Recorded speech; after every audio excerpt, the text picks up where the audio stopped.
7월 10일 주일 아침입니다. 오늘 묵상할 본문은 히브리서 7장 11절부터 19절입니다.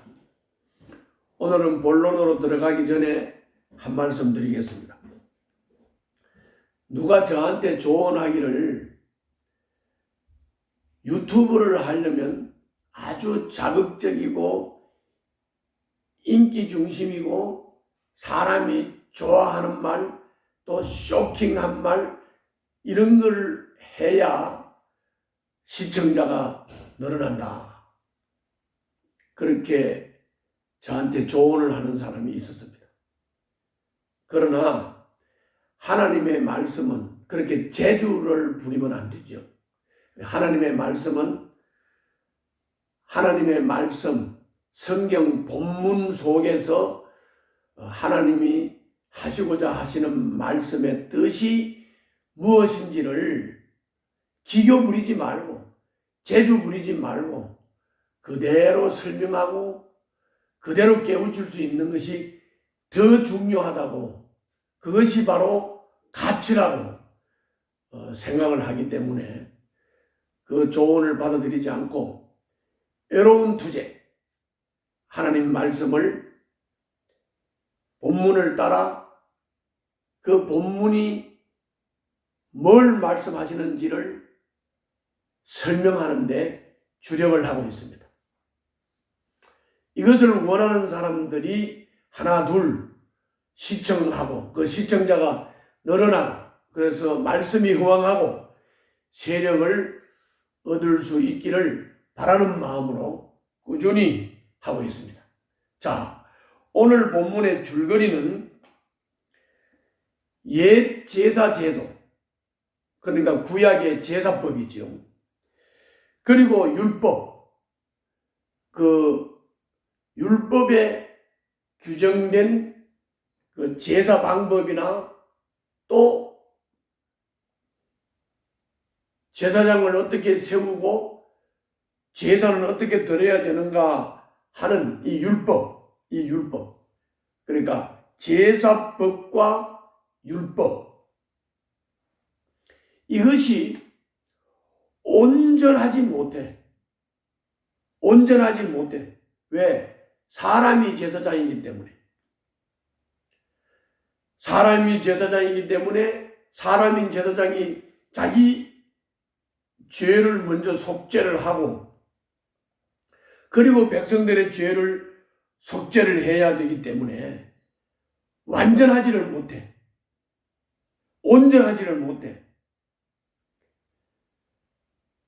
그래서 우리 하나님께서는 예수 그리스도를 레위 지파를 통해서 세워지는 인간 제사장이 아닌 멜기세덱의 계통을 따라서 예수 그리스도가 제사장으로 오게 하셨다. 레위 지파가 아닌 유다 지파였고 멜기세덱의 계통을 따라서 오셨다. 그분이 예수 그리스도다. 이 예수 그리스도는 그러므로 우리에게 있어서는 더 좋은 소망이다. 이것이 오늘 본문의 줄거리입니다. 자, 그러면 오늘 본문을 제가 한번 읽겠습니다. 히브리서 7장 11절부터 19절입니다. 그런데 이 레위 계통의 제사직과 관련하여 이스라엘 백성은 율법으로 지령을 받기는 하였습니다. 그러니까 율법에 따라 제사 직분을 받고 제사 업무를 수행했다는 겁니다. 그러나 만일 그 제사직으로 완전한 것이 이루어질 수 있었다면 아론의 계통이 아닌 멜기세덱의 계통을 따른 다른 제사장이 생겨날 필요가 어디에 있겠습니까? 뭔 말입니까? 율법에 의해서 레위 지파에 의해서 세워진 제사장이 드리는 제사가 완전하지 못했기 때문에 멜기세덱의 계통을 통해서 오는 영원한 제사를 드릴 제사장이 필요했다, 이런 말이죠. 12절, 제사 직분에 변화가 생기면 율법에도 반드시 변화가 생기기 마련입니다. 뭡니까? 레위 지파를 통해서 제사를 드렸던 이 제도가 멜기세덱의 계통을 따라서 온 영원한 제사장에 의해서 드려지는 제사로 제도가 바뀌었기 때문에 율법에도 변화가 생길 수밖에 없다. 13절, 이런 말이 가리키는 분은 레위 지파가 아닌 다른 지파에 속한 분입니다. 그 지파에 속한 사람으로서 아무도 제단에 종사한 적이 없습니다. 우리 주님께서는 유다 지파에서 나신 것이 명백합니다. 그런데 모세는 제사장들에 관하여 말할 때에 이 지파와 관련해서는 말한 것이 아무도 없습니다. 즉 유다 지파에서 제사장이 세워지는 것에 대해서는 말한 바가 없다, 그런 말입니다. 15절, 멜기세덱과 같은 모양으로 다른 제사장이 생겨난 것을 보면 이 사실은 더욱더 명백합니다. 그는 제사장의 혈통에 대해서 규정한 율법을 따라 제사장이 되신 것이 아니라, 즉 멜기세덱의 계통을 따라서 오신 예수님 말씀하는 겁니다. 예수님, 그는 혈통에 의해서 규정한 율법을 따라 제사장이 된 게 아니다. 그러면 예수님은 어떻게 제사장이 됐느냐? 썩지 않는 생명의 능력을 따라 되셨습니다. 17절, 그를 두고서 말하기를 나는 멜기세덱의 계통을 따라서 영원히 제사장이다 한 증언이 있습니다. 전에 있던 계명은 무력하고 무익함으로 폐하게 되었습니다. 율법은 아무것도 완전하게 하지 못하였습니다. 그래서 하나님께서는 더 좋은 소망을 우리에게 주셨습니다. 우리는 이 소망을 힘입어서 하나님께 가까이 나아갑니다. 그 더 좋은 소망이 예수 그리스도이십니다. 그 예수 그리스도를 통해서, 영원한 제사장이신 예수 그리스도를 통해서 우리는 하나님께 가까이 나아갑니다. 이것이 오늘 본문의 내용입니다. 좀 더 정리해서 말씀을 드리면, 율법과 레위 계통의 제사장 직분으로는 죄를 온전히 씻을 수 없고 생명을 줄 수도 없었습니다. 그래서 하나님은 땅에 기운을 두지 않고 하늘에서 온 다른 제사장을 세웠습니다. 그것이 멜기세덱의 계통을 통해서 오신 유다 지파에서 오신 예수님이십니다. 그는 율법이 지목한 레위 지파가 아닙니다. 하나님의 뜻을 따라 유다 지파에서 나신 제사장입니다.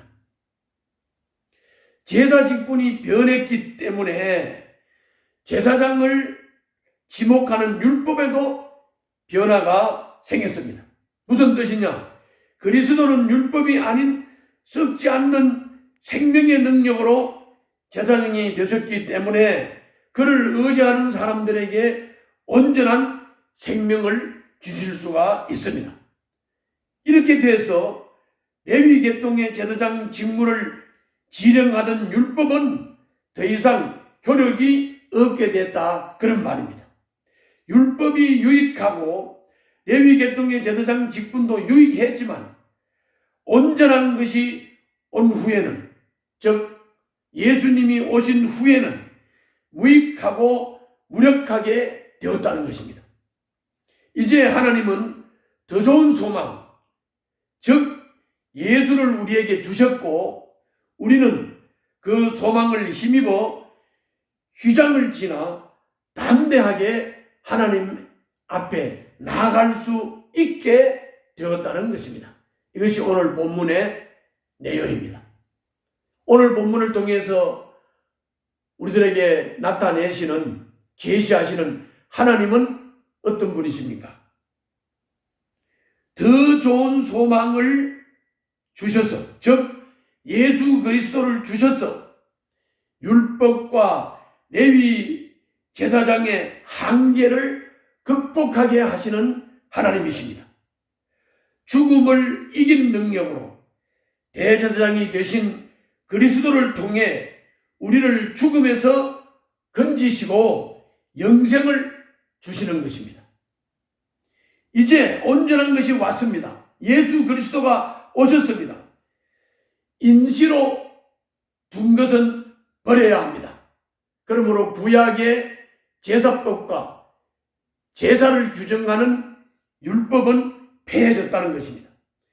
주님은 우리가 옛 율법과 전통에 매이지 않고 더 좋은 소망 안에서 자유롭게 살기를 원하십니다. 오늘 또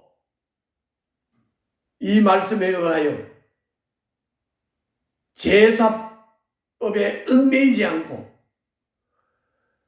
구약의 제사를 규정하는 율법에 얽매이지 않고 그거는 모형이고 실제로 온전하신 분 예수 그리스도가 오셨으므로 더 좋은 소망이 오셨으므로 그분을 믿고 따르면서 그분 안에서 참 자유를 누리는 삶이 되시기를 바랍니다.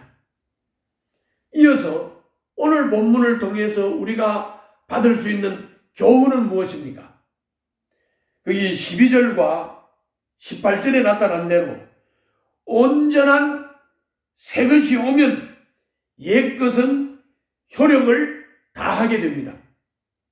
옛 율법과 제도가 폐하여진다는 말은 그것이 새로운 법과 질서에 흡수된다는 의미입니다. 이제 율법과 전통의 방식을 고집하지 말고 그것으로 사람을 판단하지도 말고 그 정신을 간직하며 살아가야 합니다. 조금 전에 말씀드린 대로 온전하신 분, 더 좋은 소망 예수 그리스도가 오셨기 때문에 그분 안에서 그분의 인도를 받으며 그분께 순종하는 참 자유의 삶을 살 수 있기를 바랍니다. 기도하겠습니다. 온전한 것을 주지 못하는 옛 전통에서 벗어나 온전하신 분, 더 좋은 소망 예수 그리스도를 붙들고 살겠사오니 주여 제가 믿음을 지킬 수 있도록 성령 충만을 주시옵소서. 예수님 이름으로 기도하옵나이다. 아멘.